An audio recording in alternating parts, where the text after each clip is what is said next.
UN observers suspend patrols due to concerns over safety. The chief UN observer in Syria has announced that all operations have been suspended until further notice, citing an escalation in violence over the past 10 days. Also this evening, Suu Kyi makes Nobel speech. Egypt votes for new president. And Barlow and Winslet top honours list. Good evening. The chief UN observer in Syria has announced that all operations have been suspended until further notice, citing an escalation in violence over the past 10 days. The UN observer mission in Syria, UNSMIS, consisted of some 300 unarmed monitors who were overseeing the implementation of a ceasefire after months of fighting between Syrian government and opposition forces. UNSMIS was formed on April 21st by a resolution in the UN Security Council. It was tasked with observing whether both sides in the conflict adopted the 6-point plan drawn up by the UN envoy to Syria, Kofi Annan.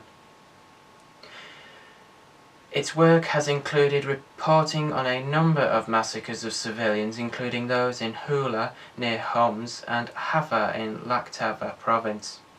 Video showed that several of the vehicles used by the observers had bullet holes, broken windows and scratches. Many hundreds of people, including civilians, rebels and government forces, have been killed in the 2 months since Kofi Annan's ceasefire deal was supposed to come into effect.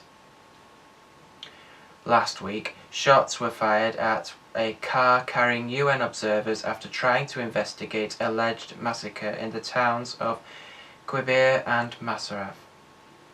They were turned away from the town of Hafar by angry Assad supporters who threw stones and metal rods at the convoy, a spokeswoman for the monitors said.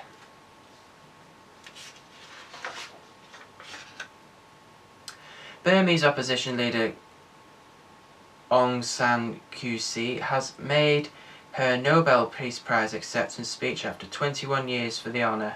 Her husband and sons collected the prize on her behalf back in 1991. The two leading candidates in Egypt's presidential runoff cast their vote today, flanked by crowds of supporters. Voters must choose between the Muslim Brotherhood candidate Mohamed Morsi and Ahmed Shafiq, a military man who was served as Prime Minister under the oust regime of Hosni Mubarak. In sport, England have beat Sweden 3-2 in the Euro 2012 Group D match in Kiev last night with goals from Andy Carroll, Theo Walcott and Danny Welbeck.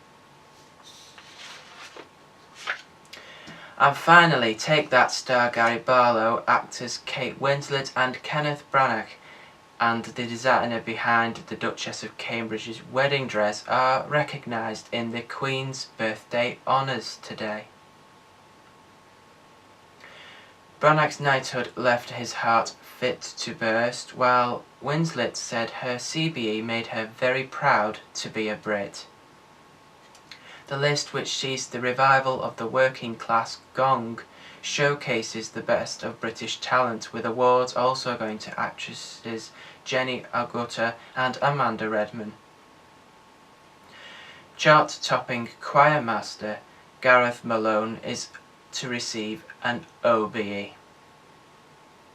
As Britain prepares for the Olympics, sporting stars are not forgotten, with gongs for golf world number 1 Luke Donald, as well as former Wales rugby international Shane Williams and former England goalkeeper David James. We're back with more at 10:30. Till then, goodbye.